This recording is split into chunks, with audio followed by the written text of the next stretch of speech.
A reading from the first book of Samuel. In those days, Saul went down to the desert of Ziph with 3,000 picked men of Israel to search for David in the desert of Ziph.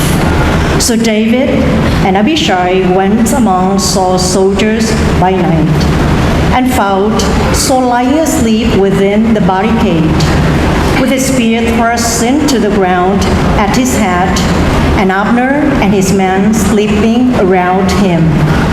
Abishai whispered to David, "God has delivered your enemy into your grasp this day. Let me nail him to the ground with one thrust of the spear.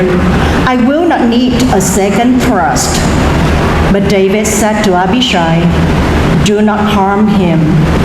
For who can lay hands on the Lord's anointed and remain unpunished?"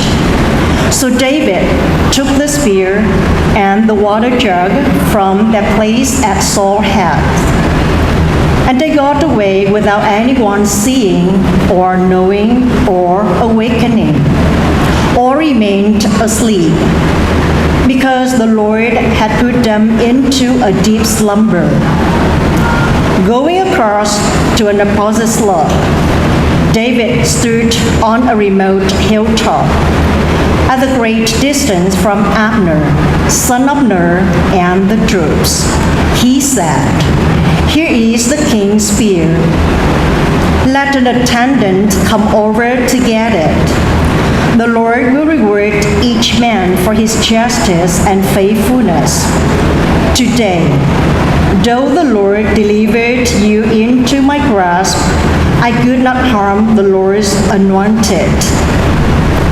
The word of the Lord.